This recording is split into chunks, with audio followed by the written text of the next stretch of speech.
Welcome to the Redefine Podcast. All right, happy Tuesday and happy podcast day to you.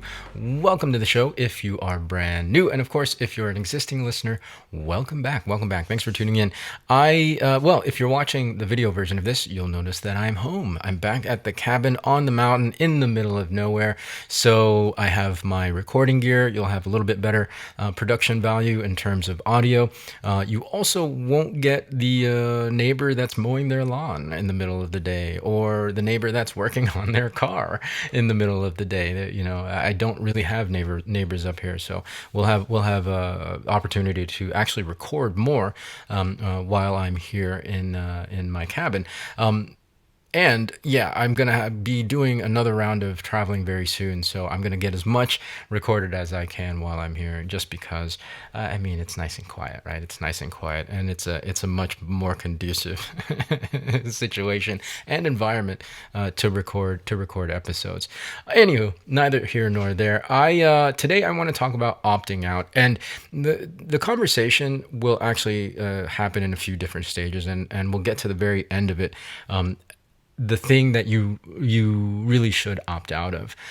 It all started a couple of weeks ago, or maybe last week, when I recently, I had a conversation with a dear friend of mine from college. You know, we were just catching up, and it was one of those, long 2-hour, 3-hour conversations that you have with really good friends.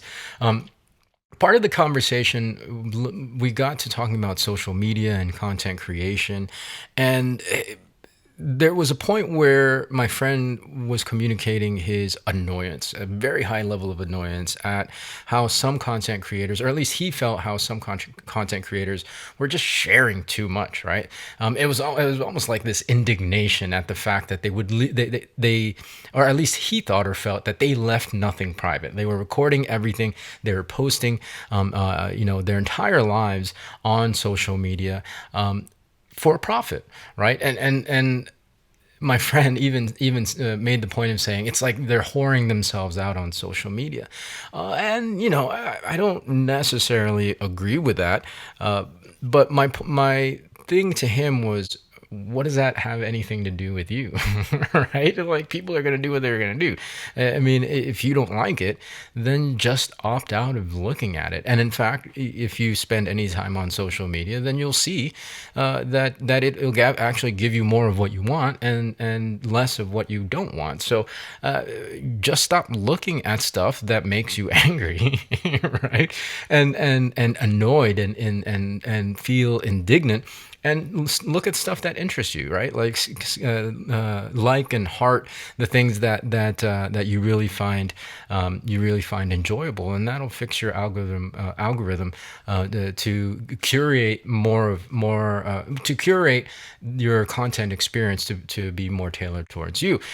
Because there's no reason to continue paying attention to anything on or offline that doesn't immediately affect you.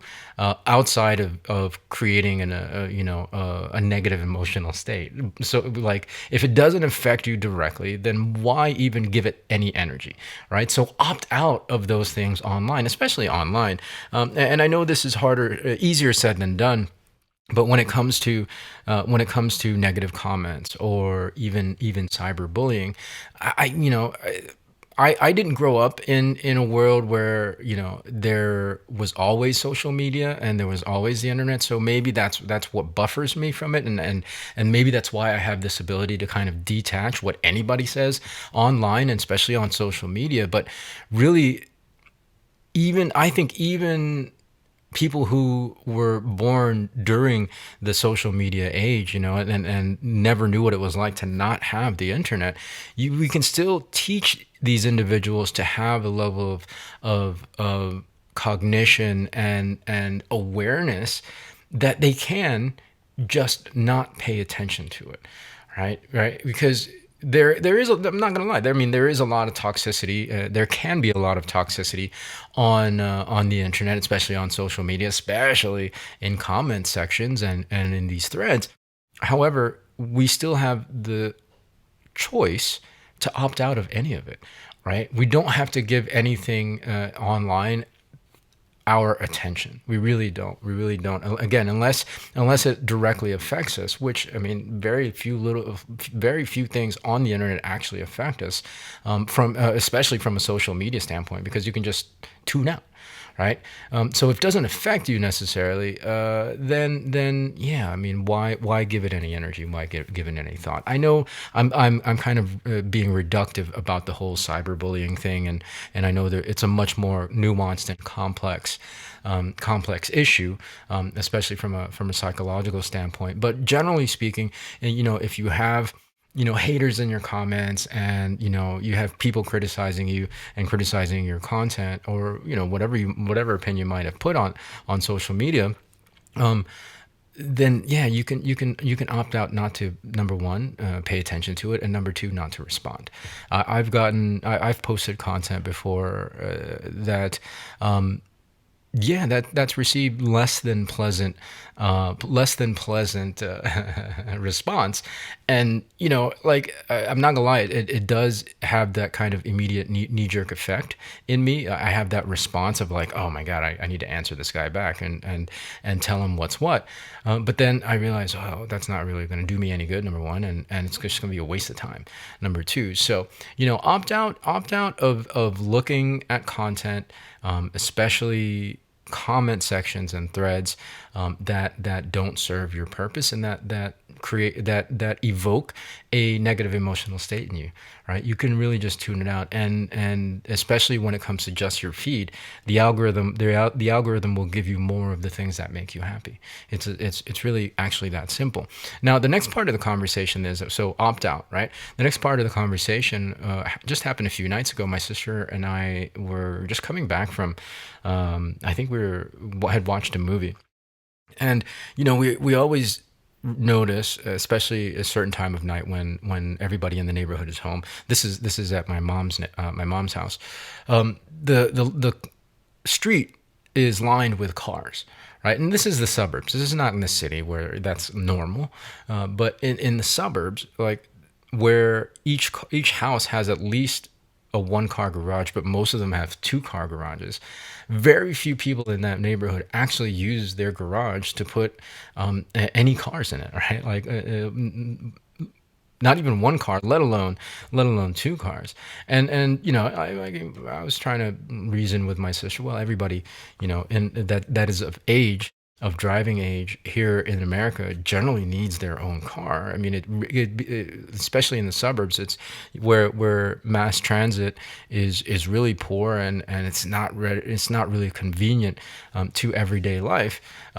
It's very difficult to function without a vehicle. And she said, yeah, I get it, but like, what's the point of garage? People don't use garages anymore. And I started to kind of sense the same annoyance in her about people not using their garages, and they become this outside living space, right, of the house, as opposed to what garages are originally meant for. It was parking your car, and then the space that their cars then take, not just in their driveways but in the streets, that makes it a little bit inconvenient for us to drive, especially with me. I've got a pickup truck, and so yeah, I mean, I understood. I was like, try not to get too annoyed at it, and because I mean, that's their choice to not use their garage and to park their cars in the street. Again, everybody that is of driving age and that is either in school or has a job needs a reliable mode of transportation. So it's a little bit unavoidable for a lot of people. The sheer number of cars, and she was like, yeah, I mean, I get it. I'm not really indignant. It's just mildly annoying, and rightfully so. It is somewhat inconvenient to pull in and out of our mom's driveway when the street is completely lined with vehicles. I mean, it's a residential road, so there's not that much space. So the opting out that I want to mention in this particular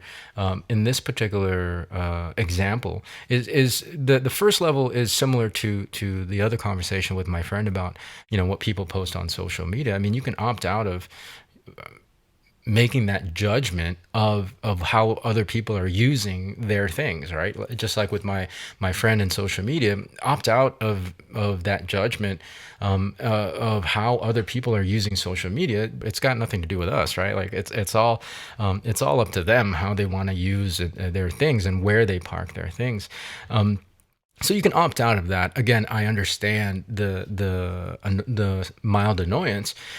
So the next part of the conversation, and this applies, the next opt out that I wanted to really mention, and this is like the big picture opt out, is and it applies to both situations, both conversations, is opt out of allowing yourself to feel this way, because again, it does stem from the judgment that you make on how how other people are using their things and or what other people are doing, right? The negative emotional states and negative emotional reactions that come from whatever you feel about how people are posting and what they're posting, or how people are using their garages or not using their garages, it comes from really from a judgment that you're making on those people, and how you think they should be using those things, and how they should be behaving on social media. And so in an essence, you're really creating your own negative emotional state. So what we really need to opt out of, beyond opting out of not following certain people we don't like, and beyond opting out of making judgments on how other people use their garages, we need to opt out on making ourselves feel this way, right? And I get it. Again, easier said than done, but catch yourself and really, I mean, this is what this whole podcast is about, is really raising your self-awareness around the different things that elicit emotional states, and then trace it back to, especially with negative emotional states, trace it back to the cause of that emotional state. And when you get down to it, 9 times out of 10, if not 10 times out of 10, that negative emotional state comes from the narrative that you've created around the thing that you're talking about, and around the thing that you said is making you annoyed or making you angry. It's not the thing itself, it's the narrative that you've woven around it. It's the story that you tell yourself about that thing. So raising that awareness, and again bringing it back to really knowing what the root cause of that negative emotional state and that negative reaction is, will allow you to then opt out of feeling that way, opt out of continuing to make that judgment, right? And then therefore you just rewrite it and be like, it just doesn't matter, because it really doesn't. It has nothing to do with you. It doesn't have to affect you to that degree, right? It doesn't have to affect your emotional state, and then therefore really it can affect the rest of your day if you let it, right? So really get a hold of this.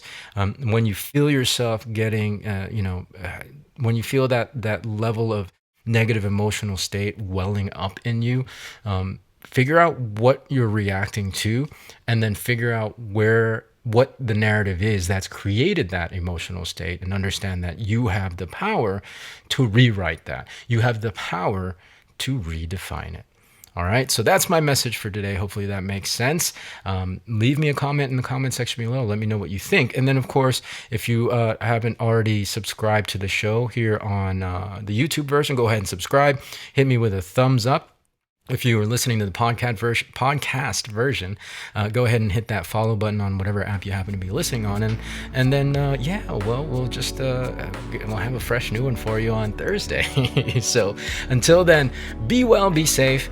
We'll see you in the next episode.